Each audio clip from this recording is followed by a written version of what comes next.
Dans un instant, l'invité du Grand Angle, il dénonce la génération J'ai le droit et notre époque où le je a pris la place du nous. Barbara Lefebvre est sur le plateau du 64 minutes.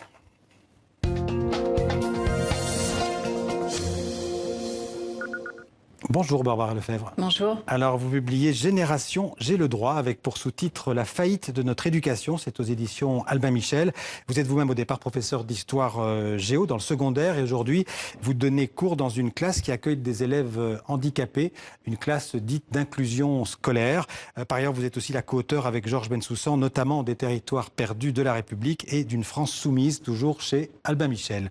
Alors le constat de départ de votre livre, il est franchement pessimiste, en tout cas c'est ce que j'ai trouvé, sur l'état de notre société, de notre système scolaire, sur ce que vous appelez le recul de l'autorité, aussi cette passion, je vous cite, illimitée de la liberté individuelle adossée à une égalité transformée en égalitarisme. On vit vraiment dans le règne de l'individualisme total aujourd'hui ? Oui, mais c'est pas seulement aujourd'hui. Enfin, l'individualisme de masse, c'est un phénomène qui est en gestation depuis bien longtemps, même on pourrait dire depuis la fin du 19e siècle ou même avant. Quelque part, la philosophie des Lumières, c'est cette démonstration et cette incarnation du jeu, du moi, mais dans ce qu'il avait aussi d'impliqué dans la vie citoyenne. Donc, ce que j'essaie de distinguer, et on est nombreux à le faire, je pense, c'est un individualisme replié sur lui-même et finalement replié sur son égocentrisme, qui va tout à fait bien d'ailleurs avec notre société de consommation et de loisirs. Et par les réseaux sociaux, d'ailleurs. Voilà, et par les réseaux sociaux qui sont tout à fait emblématiques de cet individualisme de masse, c'est-à-dire mon ego que j'expose à la terre entière et je m'imagine être en lien avec les autres qui en fait, en réalité, ne sont rien d'autre que l'exposition de multiples égos.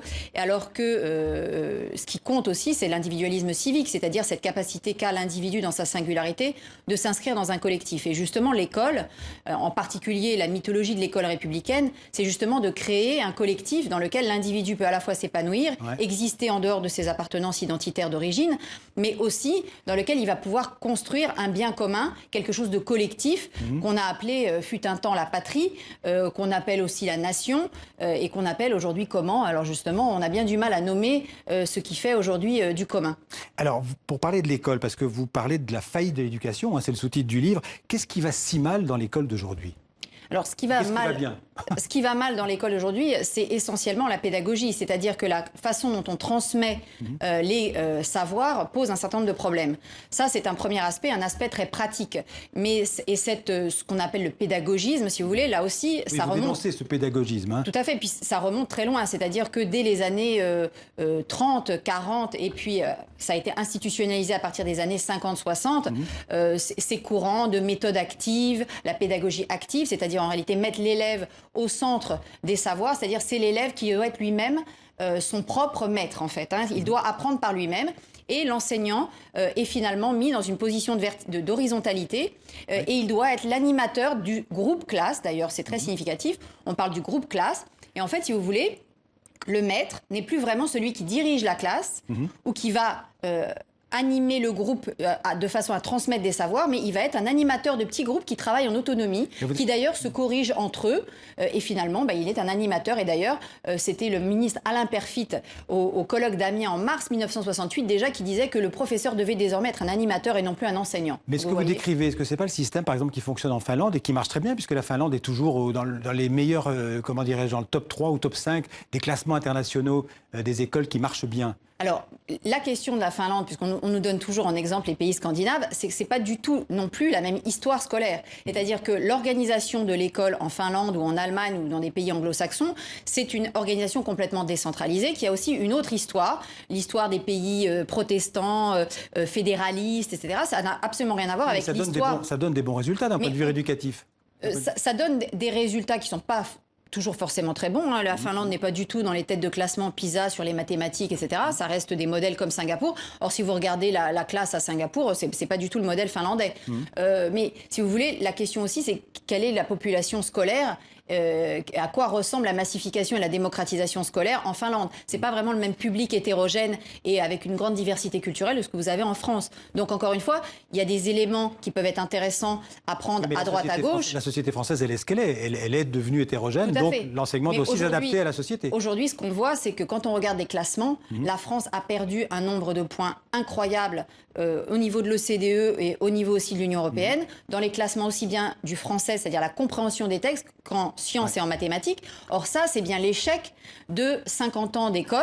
Donc il faut revenir, ou en tout cas, il faut trouver les moyens de remettre les savoirs au centre de l'école et de redéfinir que l'objectif principal de l'école, c'est pas l'objectif civique, c'est pas l'objectif utilitaire, c'est l'objectif culturel. Ça, c'est la mission de l'école. La mission de l'école, comme le disait Peggy, c'est d'apprendre à lire, écrire et compter aux enfants. C'est pas de faire de l'idéologie et c'est pas non plus de faire de la métaphysique, d'imaginer que le progrès, l'histoire, la modernité, enfin, c'est un petit peu, moi, j'aimerais bien paraphraser le général de Gaulle qui disait l'Europe, l'Europe, l'Europe. Bah, le progrès, le progrès, le progrès. Ce qui compte d'abord, c'est que les élèves sachent lire, écrire, compter en sortant du CM2. Vous citez Peggy, c'est pas un pédagogue très progressiste. Pourquoi? Ah si, moi je pense que Peggy, au contraire, avait justement cet amour de ce qu'on appelait les hussards noirs de la République. Il était lui-même fils d'une rempailleuse de chaises. Il venait d'un milieu très modeste. Et comme Camus, c'est l'école de la République qui l'a élevé et qui lui a permis d'être le grand penseur qu'il était. Donc il doit tout à l'école de la République. Et justement, déjà en 1913, Peggy regrette que l'école soit le lieu de l'idéologie et non plus le lieu des savoirs.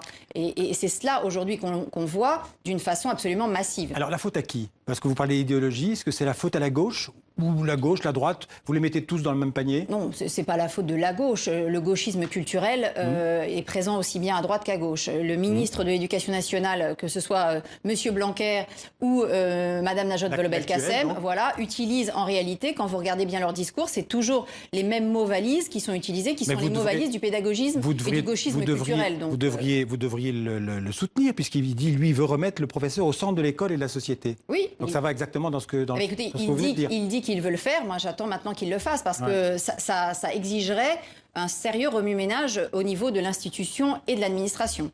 Si je dis que vous êtes, d'ailleurs, vous vous revendiquez vous-même comme une républicaine. Ah non, c'est pas moi qui me revendique comme ça. Vous dites qu'on pourrait vous considérer comme tel. Oui, c'est-à-dire que non, on a un collègue qui est particulièrement qui traque l'ombre du fascisme, qui se cache derrière toute personne qui critique la pédagogie et le pédagogisme, et donc il a décidé de dresser une liste de ce qu'il appelle les républicains, c'est-à-dire des gens qui non pas ont envie de retourner en arrière. Moi, je ne suis absolument pas une nostalgique de l'école de Jules Ferry, parce que justement, l'école de Jules Ferry, elle avait mis l'objectif civique et patriotique d'une façon nationaliste. Jules Ferry, il faut rappeler pour ceux qui nous regardent, c'est le ministre de l'Éducation en 1880. Voilà, 1880. L'instruction publique. L'instruction publique qui a mis en place l'école gratuite et laïque et laïque, voilà, obligatoire pour tout le monde. Et cette école de Jules Ferry, c'était une école qui était ancrée dans son temps. On était 1880. On est plus en 1880. Tout à fait. C'était la revanche vis-à-vis de l'Allemagne. Donc, on sait plus la même école. Il s'agit absolument pas d'être nostalgique. En tout cas, il s'agit de constater aujourd'hui que l'école telle qu'elle est, elle est dans une impasse. Et ça, Monsieur Blanquer l'a très bien compris, le dit clairement. Mais pourquoi est-ce qu'il le dit? Il le dit parce que toute la société le dit depuis 10 ans.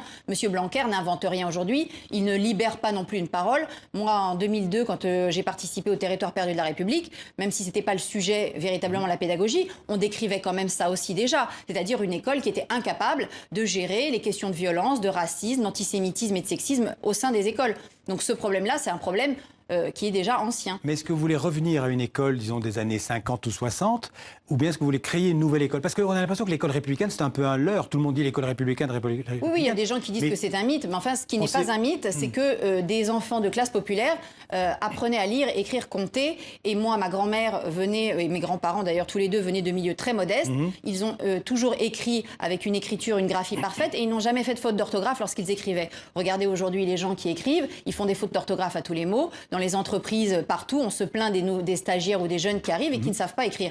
Mes grands-parents ont été à l'école de la République des années 20-30, et au moins, certes, ils n'ont pas fait beaucoup d'études, certes, ils ont été orientés d'une façon assez brutale, et cette école-là, je ne la souhaite pas pour mes enfants, mais en revanche, ce que je veux, c'est une école qui apprenne aux enfants véritablement la grammaire, et non pas la grammaire structurale. Je veux un enseignement explicite, c'est-à-dire un maître qui guide les élèves et qui aide les plus fragiles, et non pas qui les abandonne devant des fiches à photocopier, et dans lesquels finalement, entre pairs, entre gamins à table de 4, ils s'aident les uns les autres, parce que on nous explique que c'est toujours mieux quand les élèves s'expliquent eux-mêmes leurs propres erreurs, plutôt que de passer par la médiation du maître. Ça, je trouve ça quand même assez dangereux. Énormément de sujets dans votre livre. Je voudrais poser une question sur la place des parents. Est-ce que les parents doivent travailler? Est-ce que l'école doit travailler en partenariat avec les parents? Je crois qu'il est temps que chacun soit dans son rôle. Et je pense que surtout, le principal rôle des parents comme des enseignants, c'est d'être des éducateurs. C'est-à-dire que les parents sont les premiers éducateurs de l'enfant, et les enseignants sont ceux qui transmettent une instruction. c'est-à-dire des savoirs et des compétences. Et il peut y avoir un lien entre les parents et les enseignants, puisqu'il y a évidemment un objectif commun, mais l'objectif des parents, c'est d'éduquer leur enfant, l'objectif du maître, c'est d'instruire leur élève. Et l'enfant et l'élève, c'est pas toujours exactement la même personne. C'est d'ailleurs pas toujours la même identité. On n'est pas le même enfant quand on est avec papa, maman et quand on est dans sa classe. Les parents n'ont pas les mêmes temps libre, la même éducation, la même culture. Qu'est-ce qu'on fait pour ceux qui ont des parents largués?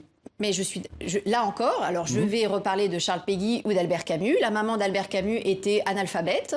Elle n'allait pas à l'école. Il n'y avait pas l'école des parents, l'école ouverte.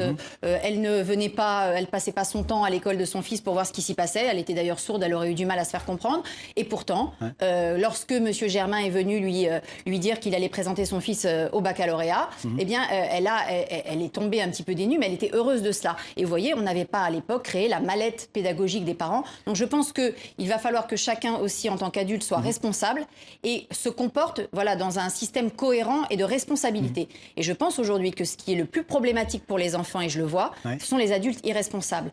Les parents copains, les profs copains, ça pour un enfant c'est extrêmement déstabilisateur et je pense que l'école, en tout cas les adultes, doivent être dans un rôle de responsabilité. Et si chacun est dans un rôle de responsabilité, il n'y a pas besoin d'être des partenaires, il y a juste la logique qu'on est au service de l'enfant. Merci Barbara Lefebvre. On aurait pu parler de plein de choses. C'est un livre vraiment en immersion, un livre engagé, on l'a entendu, qui déroule tous les défis, les enjeux de l'éducation aujourd'hui en France. Merci beaucoup. Donc La faillite de notre éducation aux éditions Albin Michel. Merci beaucoup.